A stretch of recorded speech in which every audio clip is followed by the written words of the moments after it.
protection. Ottawa Hills, Green Bears, Toledo Christian Eagles.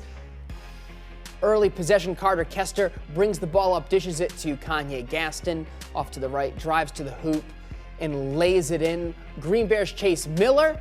He's going to take it himself too. Crossover and spin move. Adds the fadeaway. Toledo Christian, though, up 14 here in the third. Loose ball. Eagles come away with it on the breakaway. Cross court to Tyler Ryan. Drops it in to extend the lead. Miller going to take it himself again. Finds Cooper Eidner down low. Goes in and draws the foul and one. Makes it a three-point play. But final minutes in the fourth quarter, Kanye Gaston runs the floor, drops it in. TC takes it 60-52. They're now 3-1 with Clay. Really, this is our first kind of good game playing together as a team.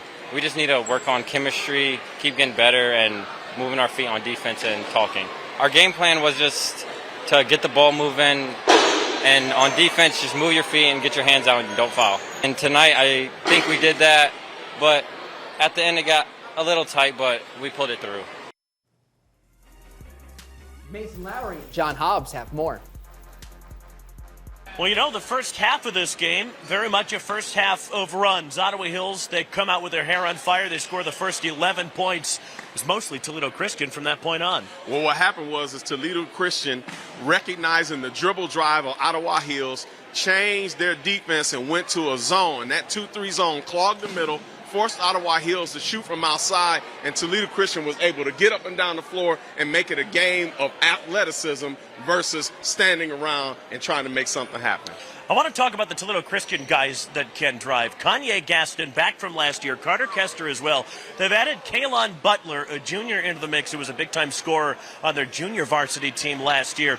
This is maybe one of the more complete backcourts in the area, kind of tucked away in this part of town. Well, what is really added to this backcourt is that last year, defending Toledo Christian, you could definitely see yourself going against Gaston and trying to take the ball from him. And once you kind of stopped him and slowed him down, but when you add Butler to this mix and what he's able to do, now Butler forces you to choose your poison and pick which way you want to go against them. And so that there makes them one of the best backcourts in Northwest Ohio. And they're only juniors. They're only going to get better. And they've got a little bit of learning to do maybe in terms of how to put a game away. They led by 20-plus points for long stretches of the second half. Ottawa Hills cut it to 6 in the final minute. It's a Green Bears team that isn't a finished article just yet. Almost everybody is coming off a football season. They're not really in basketball shape just yet, but once they are, look out. Well, A.J. George is a monster. I love A.J. George. He's a phenomenal football player. He gets on the basketball court. He leaves everything on the floor. And because he's not a quitter, he won't quit, his team won't quit. John Lizzie teams play till after the buzzer. And so what happens is Toledo Christian will understand how, as a young team, to close a game out. When you got a team like that, you got to close the game out. Take care of the ball. Don't foul and stop the clock and use that momentum to win games. So I love the way and the effort that Ottawa Hills made tonight. But Toledo Christian came away with a great win. Yeah, nice win for Toledo Christian. They get to 3-1 on the young season.